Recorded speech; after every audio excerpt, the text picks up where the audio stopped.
ఆకాశవాణి ప్రాంతీయ వార్తలు చదువుతున్నది డివి సత్యనారాయణ. ముఖ్యాంశాలు. ముఖ్యమంత్రి నారా చంద్రబాబు నాయుడు ఈరోజు బుడమేరు వరద ప్రభావిత ప్రాంతాల్లో పర్యటించారు. కేంద్ర మత్స్య పశుసంవర్ధక పాడి పరిశ్రమల శాఖ మంత్రి రాజీవ్ రంజన్ సింగ్ రేపు విశాఖలో పర్యటించనున్నారు. అకాల వరదల కారణంగా నష్టపోయిన రైతులను కేంద్ర రాష్ట్ర ప్రభుత్వాలు ఆదుకుంటాయని కేంద్ర సహాయ మంత్రి పెమ్మసాని చంద్రశేఖర్ తెలిపారు. సమాజ నిర్మాణంలో ఉపాధ్యాయులది కీలక పాత్ర అని కేంద్ర మంత్రి కింజరాపు రామ్మోహన్ నాయుడు పేర్కొన్నారు. వాయువ్య బంగాళాఖాతంలో అల్పపీడనం ఏర్పడిందని అమరావతిలోని భారత వాతావరణ కేంద్రం వెల్లడించింది. వార్తల వివరాలు. ముఖ్యమంత్రి నారా చంద్రబాబు నాయుడు ఈరోజు బుడమేరు వరద ప్రభావిత ప్రాంతాల్లో పర్యటించారు. ముందుగా ఎనికేపాడు నుంచి పొలాల మీదుగా ప్రయాణించి రైవస్ కాలువ, ఏలూరు కాలువ దాటి బుడమేరు ముంపు ప్రాంతాన్ని ఆయన పరిశీలించారు.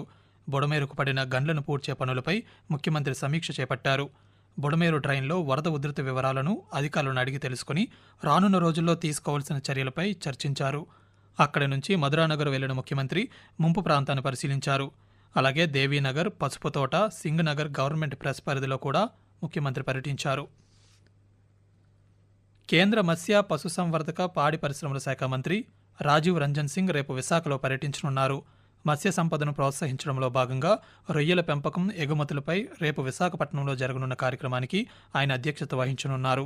ఈ కార్యక్రమంలో కేంద్ర సహాయ మంత్రి జార్జ్ కురియన్, రాష్ట్ర మంత్రులు, సీనియర్ అధికారులు పాల్గొనున్నారు. కాగా భారత ఆర్థిక వ్యవస్థకు మూలస్తంభమైన మత్స్యరంగం జాతీయ ఆదాయం, ఎగుమతులు, ఆహార భద్రతలో కీలక పాత్ర పోషిస్తుంది. ఈ రంగాన్ని ఆధారంగా చేసుకుని 3 కోట్ల మంది జీవనోపాధి సాగిస్తున్నారు. అలాగే ప్రపంచంలో భారత్ 2వ అతిపెద్ద చేపల ఉత్పత్తిదారుగా ఉంది.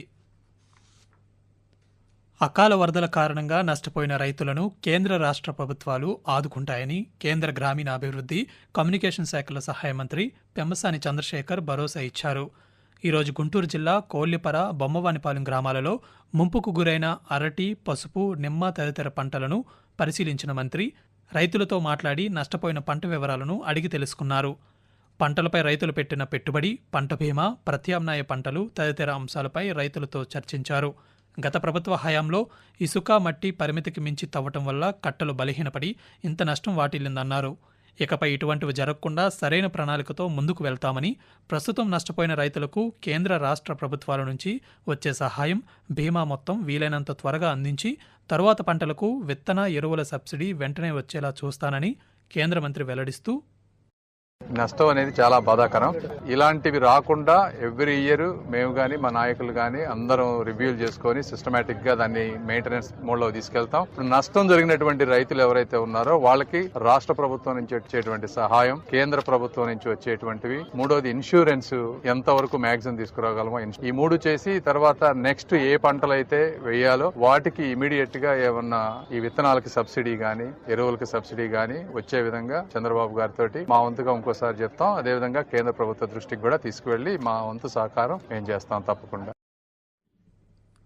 ఉత్తమ సమాజ నిర్మాణంలో ఉపాధ్యాయులది కీలక పాత్ర అని కేంద్ర పౌర విమానయాన శాఖ మంత్రి కింజరాపు రామ్మోహన్ నాయుడు అన్నారు.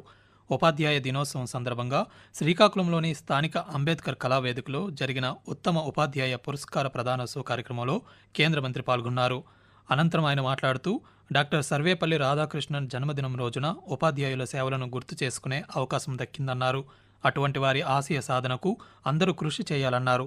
ఈ ఉపాధ్యాయ వృత్తిలో ఉన్న సంతృప్తి మిగిలిన రంగాల్లో ఉండదని ఆయన పేర్కొన్నారు. శిలను శిల్పంగా తీర్చిదిద్దే శక్తి ఒక గురువులోనే ఉందని, విద్యతో పాటు మానవీయ విలువలు, ఆటలపై ప్రాధాన్యతను విద్యార్థులకు తెలియజెప్పే బాధ్యత ఉపాధ్యాయులదే అన్నారు. కేంద్ర రాష్ట్ర ప్రభుత్వాలు విద్యా వ్యవస్థలో విప్లవాత్మకమైన మార్పులు తీసుకువస్తున్నాయన్నారు. ఈ కార్యక్రమంలో భాగంగా శ్రీకాకుళం జిల్లాలో ఎంపికైన 78 మంది ఉపాధ్యాయులకు కేంద్ర మంత్రి జ్ఞాపికలను అందజేశారు. భారీ వర్షాలు, వరదల నేపథ్యంలో తెలుగు రాష్ట్రాల్లో కేంద్ర వ్యవసాయ శాఖ మంత్రి శివరాజ్ సింగ్ చౌహాన్ పర్యటిస్తున్నారు. ప్రధానమంత్రి నరేంద్ర మోదీ సూచనల మేరకు ఈ రోజు నుంచి 2 రోజుల పాటు ఆయన పర్యటన కొనసాగనుంది. ఈ రోజు విజయవాడతో పాటు రాష్ట్రంలోని వరద ప్రభావిత ప్రాంతాల్లో పర్యటించి బాధిత కుటుంబాలు, రైతులతో మాట్లాడారు. అనంతరం విజయవాడలో అధికారులతో సమావేశమై వరద ప్రభావిత ప్రాంతాల్లో జరిగిన నష్టంపై అంచనాలు రూపొందించే అంశంపై కేంద్ర మంత్రి పలు సూచనలు చేశారు. అలాగే రేపు తెలంగాణ రాష్ట్రంలో శివరాజ్ సింగ్ చౌహాన్ పర్యటించనున్నారు. ఖమ్మం జిల్లాతో పాటు వరద ప్రభావం ఎక్కువగా ఉన్న ఇతర ప్రాంతాల్లోనూ ఆయన పర్యటన కొనసాగనుంది. ఆకాశవాణి ప్రాంతీయ వార్తలు వింటున్నారు. పశ్చిమ మధ్య బంగాళాఖాతం, దానిని ఆనుకుని ఉన్న వాయువ్య బంగాళాఖాతం వద్ద ఉత్తర ఆంధ్రప్రదేశ్, దక్షిణ ఒడిశా తీర ప్రాంతాల్లో అల్పపీడనం ఏర్పడిందని అమరావతిలోని భారత వాతావరణ కేంద్రం తెలిపింది. దానికి అనుబంధ ఉపరితల ఆవర్తనం సగటు సముద్ర మట్టానికి 7.6 కిలోమీటర్ల ఎగువన విస్తరించిందని, ఇది వచ్చే 2 రోజుల్లో ఉత్తర దిశ వైపు పయనిస్తుందని తెలిపింది. దీని ప్రభావంతో రానున్న 24 గంటల్లో ఆంధ్రప్రదేశ్లో పలు ప్రాంతాల్లో ఓ మోస్తరు వర్షాలు కురుస్తాయని వెల్లడించింది.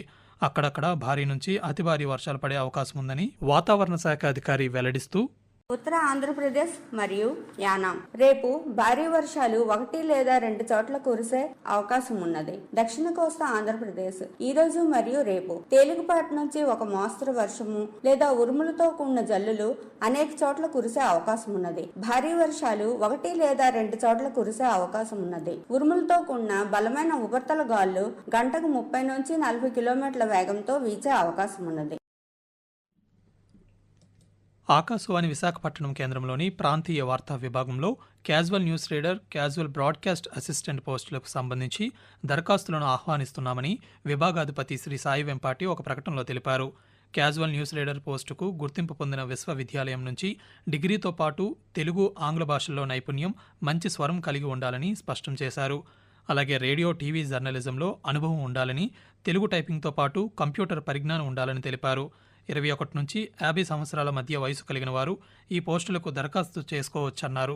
అదేవిధంగా క్యాజువల్ బ్రాడ్కాస్ట్ అసిస్టెంట్ పోస్టుకు రేడియో ప్రొడక్షన్లో ఏదైనా డిగ్రీ లేదా డిప్లొమా అర్హత కలిగి ఉండాలని, తెలుగు, ఆంగ్ల భాషల్లో ప్రావీణ్యం, కంప్యూటర్ పరిజ్ఞానం ఉండాలని తెలిపారు. అలాగే ఆడియో రికార్డింగ్, ఎడిటింగ్లో అనుభవం ఉండాలని సూచించారు. దరఖాస్తులను సిరిపురంలోని ఆకాశవాణి విశాఖపట్నం కేంద్రానికి రేపు సాయంత్రంలోగా పంపించాలని కోరారు. విజయవాడలో వరద ముంపుకు గురైన బాధితులందరికీ పౌర సరఫరాలు, మార్కెటింగ్ శాఖల ద్వారా రేపు నిత్యావసర సరుకులు పంపిణీ ప్రారంభిస్తామని రాష్ట్ర పౌర సరఫరాల శాఖ మంత్రి నాదెండ్ల మనోహర్ వెల్లడించారు.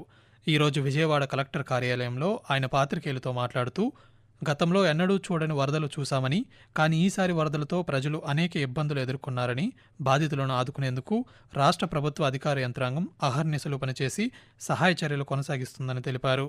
రేపు ఉదయం నుండి విజయవాడలోని 179 వార్డు, 3 గ్రామ సచివాలయాల పరిధిలో వరద బాధితులకు 25 కిలోల బియ్యం, కిలో కందిపప్పు, కిలో వంట నూనె, కిలో పంచదార, 2 కిలోల ఉల్లిపాయలు, 2 కిలోల బంగాళదుంపలను పంపిణీ చేస్తామని మంత్రి వెల్లడించారు. ఒక్కరోజులోనే నిత్యావసర సరుకుల పంపిణీ పూర్తి చేసేందుకు చర్యలు తీసుకుంటున్నామని మంత్రి తెలిపారు.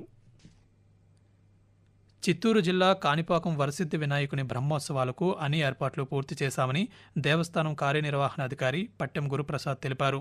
కాణిపాకం ఆలయ ఆవరణలో ఈరోజు ఆయన పాత్రికేయులతో మాట్లాడుతూ, దేవుళ్లందరిలో తొలి పూజ అందుకునే వినాయకుడి బ్రహ్మోత్సవాలు ఈ ఏడాది అంగరంగ వైభవంగా నిర్వహించేందుకు అన్ని ఏర్పాట్లను పూర్తి చేశామన్నారు. సెప్టెంబర్ 7వ తేదీ నుంచి బ్రహ్మోత్సవాలు ప్రారంభమై 21 రోజుల పాటు జరగనున్నాయని తెలిపారు. ఈ బ్రహ్మోత్సవాలకు పెద్ద సంఖ్యలో భక్తులు వచ్చే అవకాశం ఉన్నందున భక్తులకు ఎలాంటి ఇబ్బందులు కలగకుండా 450 మంది సిబ్బందితో భద్రతా ఏర్పాట్లు చేస్తున్నామని, ఆలయ ప్రాంగణ పరిసరాల్లో సీసీ కెమెరాలు ఏర్పాటు చేశామని వెల్లడించారు. వరద బాధితులకు రాష్ట్ర ప్రభుత్వం అండగా ఉంటుందని రవాణా శాఖ మంత్రి రాంప్రసాద్ రెడ్డి అన్నారు. విజయవాడలోని వరద ప్రభావిత ప్రాంతాల్లో పర్యటించిన మంత్రి వైద్య శిబిరాలు ఏర్పాటు చేసి వృద్ధులు, గర్భిణీలకు 3 పూటల ఆహారం, అవసరమైన మందులు అందిస్తున్నామని తెలిపారు. శిబిరాల ద్వారా 67 రకాల మందులు ప్రజలకు అందుబాటులో ఉంచామని తెలిపారు. 1 డాక్టర్, 2 సూపర్వైజర్లు, ఆశా వర్కర్లు, సచివాలయం సిబ్బంది నిత్యం అందుబాటులో ఉంటున్నారని పేర్కొన్నారు. ప్రాంతీయ వార్తలు ముగించే ముందు ముఖ్యాంశాలు మరోసారి. ముఖ్యమంత్రి నారా చంద్రబాబు నాయుడు ఈరోజు బుడమేరు వరద ప్రభావిత ప్రాంతాల్లో పర్యటించారు. కేంద్ర మత్స్య, పశుసంవర్ధక, పాడి పరిశ్రమల శాఖ మంత్రి రాజీవ్ రంజన్ సింగ్ రేపు విశాఖలో పర్యటించనున్నారు.